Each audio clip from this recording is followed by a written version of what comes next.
എത്രയും ബഹുമാനപ്പെട്ട വന്ധ്യപിതാവേ, സ്ലേഹായിക്കടുത്തതും ആത്മപിതാവിനടുത്തതുമായ ആശീർവാദം താഴ്മയോടെ അപേക്ഷിക്കുന്നു. ഇന്നലെ സ്നേഹപിതാവ് വരുമെന്ന് തന്നെ ഞാൻ കരുതിയിരുന്നു. അങ്ങയുടെ അസുഖങ്ങൾ എങ്ങനെയുണ്ടെന്നറിയാൻ ആഗ്രഹിക്കുന്നു. അങ്ങയുടെ ഒഴിവുപോലെ വരണമെന്ന് താഴ്മയോടെ അപേക്ഷിക്കുന്നു.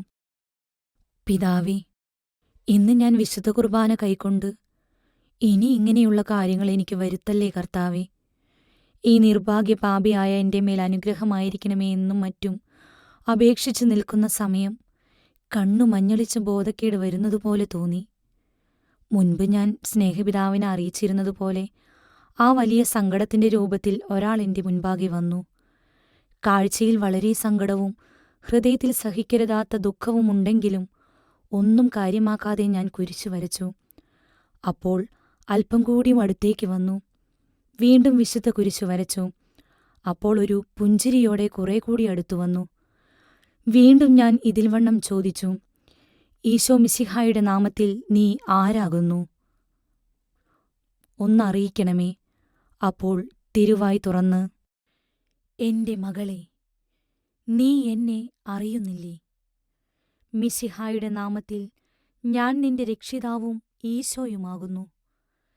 എൻ്റെ കുരിശിനെയും സദാ മനുഷ്യരെയും കുറിച്ചും വ്യാകുലപ്പെട്ടു വലയുന്ന എന്നെയും നീ അറിയുന്നില്ലേ? എന്തേ സംശയിക്കുന്നു? അവിടുത്തെ മുഖം അളവറ്റ വിധം ചുവന്നും പ്രകാശിച്ചുമിരുന്നു. അപ്പോൾ ഞാൻ, കർത്താവേ, അയോഗ്യ പാപിയായ എന്നോടെന്തേ ഇപ്രകാരം ചെയ്യുന്നു? ഞാനൊരു നിർഭാഗ്യ പാപിയാകുന്നു.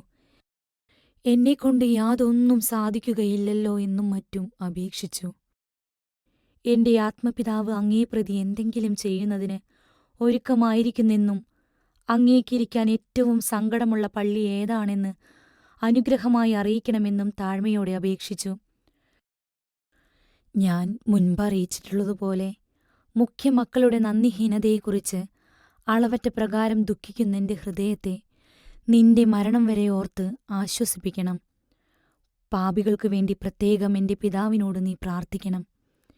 സ്നേഹമകനായ നിന്റെ ആത്മപിതാവിനോട് എൻ്റെ നാമത്തിൽ അറിയിക്കണം. ഞാൻ അധികമായി സ്നേഹിച്ച ഈ മനുഷ്യരുടെ പാപങ്ങൾ സദാ വർദ്ധിച്ചു വരുന്നതുകൊണ്ട് സാധിക്കുന്നതുപോലെ എന്നെ ആശ്വസിപ്പിക്കണമെന്ന്. എൻ്റെ ഹൃദയം വളരെ ഞെരുങ്ങുന്നു. മറ്റുള്ളവരിലും എൻ്റെ ഹൃദയത്തോടുള്ള സ്നേഹത്തെ വർദ്ധിപ്പിക്കണം. കുറച്ചുപേരെങ്കിലും എൻ്റെ അടുക്കൽ വരുന്നതിനും അവരെയെല്ലാം സ്വീകരിക്കുന്നതിനും ഞാൻ ഒരുങ്ങിയിരിക്കുന്നു. സങ്കടമുള്ള സ്ഥലം ഏതെന്ന് പറഞ്ഞില്ല. നിന്റെ പിതാവിൻ്റെ ബുദ്ധിമുട്ടുകളും അധ്വാനങ്ങളും എല്ലായ്പ്പോഴും ഞാൻ കാണുന്നു. ഒടുവിൽ ധൈര്യമായിരിക്കുക, ഞാൻ പോകുന്നു എന്നു പറഞ്ഞു. ഒരാൾപ്പൊക്കം വരെ ഉയരുന്നതും കണ്ടു. പിന്നെ ഞാൻ കണ്ടില്ല. പിതാവേ, എൻ്റെ ഹൃദയം വളരെ വ്യസനിക്കുന്നു. ആ രൂപം കണ്ടാൽ ഹൃദയം തകർന്നു സഹിച്ചു നിൽക്കാൻ കഴിയാതെയാകും. എങ്ങനെ അവിടുന്ന് എല്ലായ്പ്പോഴും ഇത് സഹിക്കുന്നു? അവിടുത്തെ ക്ഷമ എത്രയോ അളവറ്റത്. ഞാനൊന്നും പറയുന്നില്ല. ഇനിയെല്ലാം നേരിൽ കാണുമ്പോൾ വളരെ രഹസ്യം പാലിക്കണമെന്നും കുമ്പസാര രഹസ്യമായി കരുതണമെന്നും താഴ്മയോടെ അപേക്ഷിക്കുന്നു. അവിടുന്നൊരു കാര്യം കൂടെ പറഞ്ഞത് ഇപ്പോൾ ഞാൻ ഓർത്തു. അത് ഈ വലിയ ദുഃഖത്തിൽ എന്നെ ആശ്വസിപ്പിക്കാൻ ശ്രമിക്കുന്നവരെ നിത്യത്തിൽ അധികം ഉയർത്തുമെന്ന്. ഇനിയൊന്നും ഞാൻ ഓർക്കുന്നില്ല. കുറേ അധിക നേരം ഞാൻ ഈ കാഴ്ച കണ്ടു. പിതാവിന് ഞായറാഴ്ച ഒഴിവുണ്ടോ? കാണാൻ വളരെ ആഗ്രഹമുണ്ട്. ഒരു മറുപടി അനുഗ്രഹമായി അയച്ചു തരണമെന്ന് താഴ്മയോടെ അപേക്ഷിക്കുന്നു. അങ്ങയുടെ ആശീർവാദം താഴ്മയോടെ അപേക്ഷിക്കുന്നു. ഈ പാപിയായ എൻ്റെ പേരിൽ കൂടെ ദിവ്യ ഈശോയെ ആശ്വസിപ്പിക്കണമേ. പിതാവേ, എനിക്ക് വേണ്ടി അപേക്ഷിക്കണമെന്ന് താഴ്മയോടെ അപേക്ഷിക്കുന്നു. ഒന്നിനും കൊള്ളരുതാത്ത എന്നോട് എന്തുകൊണ്ട് അവിടുന്ന് ഇങ്ങനെ ചെയ്യുന്നു? ഇനി ഒരിക്കലും ഇത് ഉണ്ടാകാതിരിക്കാൻ പാപിയായ എനിക്ക് വേണ്ടി പ്രാർത്ഥിക്കണമേ.